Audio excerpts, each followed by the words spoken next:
Hey, welcome back to Working Class Customs YouTube channel. Welcome back once again to Stable B, your favorite place, my favorite place. It's all of our favorite places. And tonight, we're gonna be working on one of my favorite bikes. This video is not gonna be super long. We're not doing anything too crazy. We're just kind of getting this bike a little bit more track prepped for this coming year. We'll be putting a couple parts on there, but there's one part in particular that I'm very excited about. I'm gonna grab it real quick. It's actually a combination of parts, but this is what the whole video is about tonight. These right here are wheel spacers, but more importantly, these are captive wheel spacers. So what that's gonna do is, I'll talk a little bit more about it, I guess, here in a little bit. So you guys stick around in the video. Please subscribe to the channel, click down below, click the subscribe button, throw a like on the video, and then leave me your comments throughout. If you know what captive wheel spacers are, go ahead and throw it down in the comments right now. If not, get ready to learn and get a little bit of story time, and I'll kind of show you the difference between a captive and a non-captive wheel spacer here at the end. Without further ado, let's go ahead and get these installed on this bike and show you what I'm talking about. Okay, the other main reason why we're actually here and the actual track prepping for this year is putting this new guy in. So this is a new axle rod and nut for the rear. Show you guys up close here in a little bit, but I ground this down when I laid the bike over last year, partly because I didn't have these spools, which I now have on here. We'll add some front axle sliders later on this week also, but we're gonna get a new nut and rear axle in there today, and that'll kind of clear up this, well, I'll show you what the rear axle looks like here in a second. Okay, so this is a beautiful axle nut. As you can see, all the sides are nice and flat. Everything looks great. This is a not as beautiful axle nut, and more importantly, the axle itself has been ground down. So you can kind of see that this side is a lot thinner. This side's a lot thinner than the back side. And I'll show you that again once I get it off in a little bit, but we're gonna go ahead and pull that out and pull this wheel off, and then we'll also be able to talk about the captive wheel spacers at that point. Now, like I said, this video today is mostly about captive wheel spacers, because that is the part that I'm super excited for. Yeah, I got a new titanium rear axle bolt and front axle, or nut rather, and front axle nut. And that's pretty cool because they're blue, and pretty excited to get rid of some of the red on this bike and put some blue on it. But I've been changing tires for a long time. And changing tires, not that bad. Putting the wheel back in with all the spacers constantly falling out on either side, terrible. So that's why we're putting these in. They're gonna prevent that from happening because they're captive, so they don't fall out. We are like destroying, I don't know if you guys can see that, but we are destroying this rear axle as we're taking this off of here. It's all just like dust and debris and whatnot. So good thing we're replacing this. I knew it needed done, just hadn't gotten around to it yet, and hadn't needed to change tires with the messed up one yet. So now that we're coming into a new season, I'm expecting some tire changes coming soon. I knew it was time to go ahead and get me a new axle and nut that work well. There's that one gone. As you can see, that is just torn to shreds now. It's also pretty warm, which means it was probably a little bit cross-threaded on there. Who knows what else. And there's our old axle rod. Like I said, I'll show you guys that a little better once I get it pulled out here.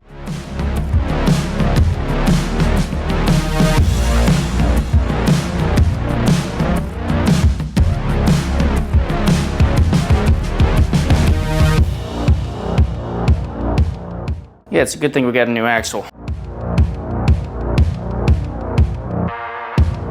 So here's maybe a better look. It's definitely ground down, definitely had a bit of an edge on it.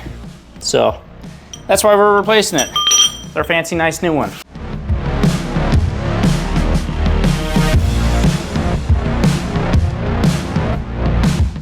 The funniest part is that I haven't done that many tire changes on this one specifically, the Aprilia, but this is a wheel spacer. And that one isn't as bad as what's on the Gixxer because it has a lip on it. When you're putting these in, and they can just kind of slide out sometimes, this one's actually honestly not that bad. I'll show you guys the Gixxer in a little bit, even though I don't want to deal with it tonight. We'll deal with it for the sake of this video. But anyway, if these aren't caught in there like that, if they're not captive, we're gonna go ahead and put the new ones in anyway. They can come out really easy. And that is like the most annoying thing in the world. Like I said, I'll show you on the Gixxer because it is just terrible on the Gixxer, and I really need to get captive wheel spacers for the Gixxer. But we're gonna go ahead and put those in here. And like I said, the real reason we were doing this on the Aprilia was because I needed that new axle, and I just wanted to make sure I had captive wheel spacers, because if I'm buying new parts for the back where I'm doing tire changes and whatnot, that's what I'm gonna get because it does make it that much easier. So we'll throw those new wheel spacers in here, throw the wheel back in. It'll be nice and easy, and then we'll go check out the jigster despite my better judgment and do that way. I got these off of AF1 Racing, which is a great place in the US to get Aprilia parts, aftermarket, and the likes. So if you're looking for Aprilia parts specifically, AF1 Racing, great place to do that. Yeah, so those are a little bit better. They're also, so they've got a lip on the outside. If you see that lip compared to this one, it's just flat. So that's gonna help that wheel kind of slide in there a little better also, which can be the most difficult part. It's gonna give it kind of that sliding ability a lot easier. But these are from Spider, which is honestly a company I never heard of before. But I was buying the new axle, saw captive wheel spacers and said, you know what, I'm doing it. So who knows how many tire changes I'll end up doing on this bike in the future. I'm sure it'll be a lot, so I want captive wheel spacers, so I just never have to deal with those. So with that being said, we'll go ahead and get this new axle rod, and then we'll get this thrown back in. And like I said, we'll go take a look at the jigster and watch how terrible that is to do without captive wheel spacers.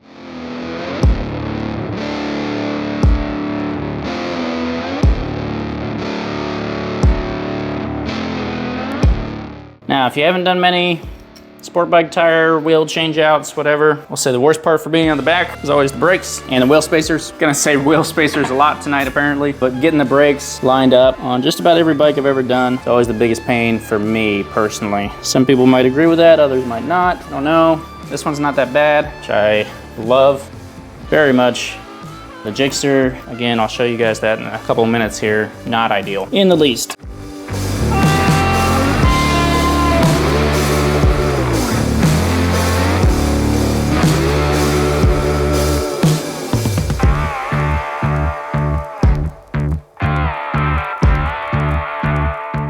Right, and we'll put our new sweet axle nut on the back there. We'll have to clean that up a little bit later, and we gotta go find a torque spec for it real quick. You guys that have done tire changes, wheel change outs before, let me know. Sometimes when I'm tightening them up, my chain starts out nice and loose, and then I get these tightened, and the chain tightens up, which is why I apply pressure to the back here to make sure I'm not pulling. I always try and go that direction rather than pulling backward, but let me know if you have any other tips.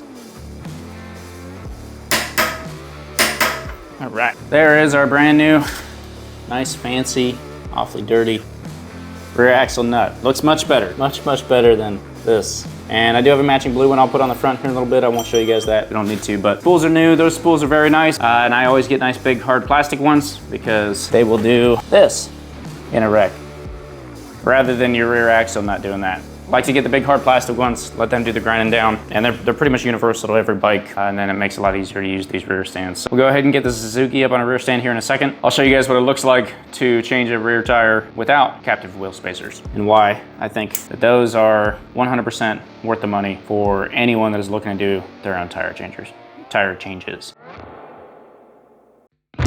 Okay, go grab the socket for this one. We'll get this one pulled off. Hope you guys enjoy this video tonight, today, whenever it is that you're watching it, because to be quite honest, this is like my least favorite thing in the world.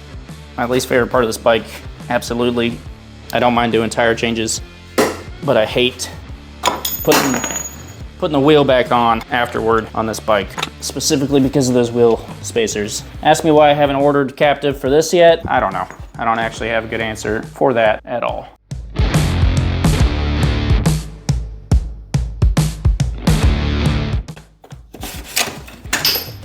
See? Did you hear it? I heard it.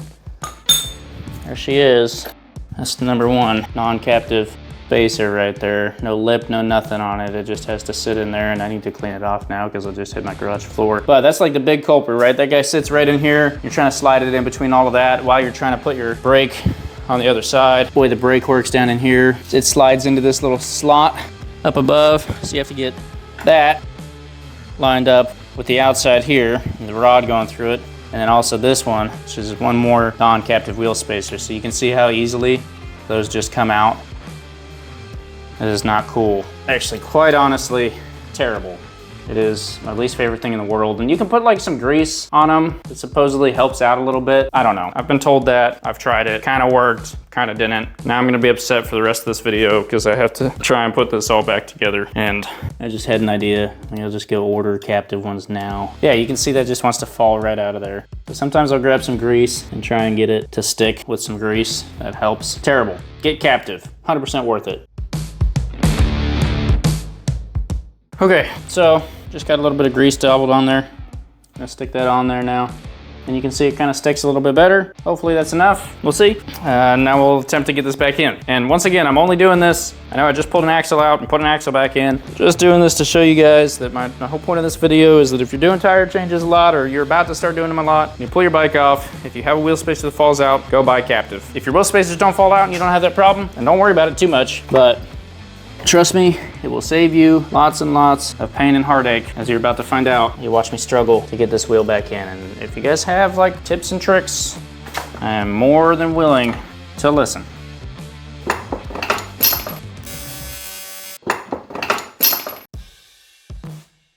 Where did it go? There you are. Here we go. Attempt number 2. I think it only usually takes me about 5 attempts. I've gotten better over the years.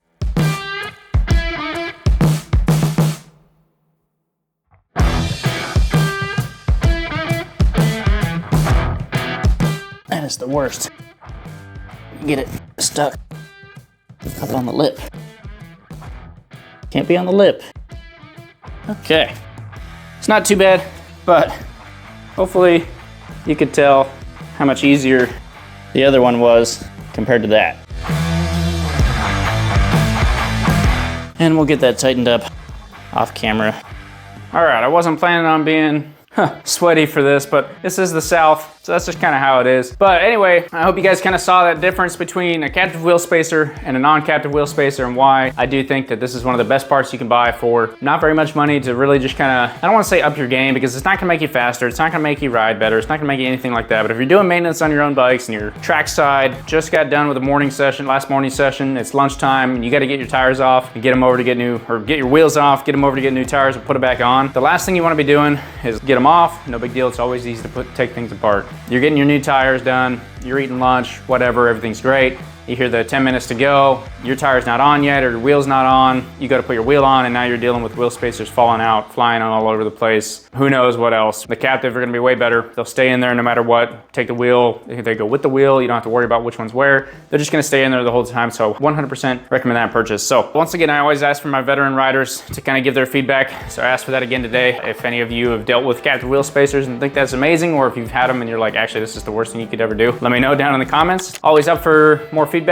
Positive, negative, I'll take it all. I'm here to learn as much as you guys are. Just trying to spread what I do know and what I have found over the years. The reinstall on the Gixxer didn't look too bad, I hope, but understand that I have a lot of practice with this bike. I've done a lot of those, and I figured out exactly the order I have to go in to get all that to slide in without losing that wheel spacer, and as you saw, I still lose it quite a bit. So, captive wheel spacers, they're gonna change your life. Please go get some if you have the money and that's what you wanna do. Thanks for watching. We'll see you guys next week.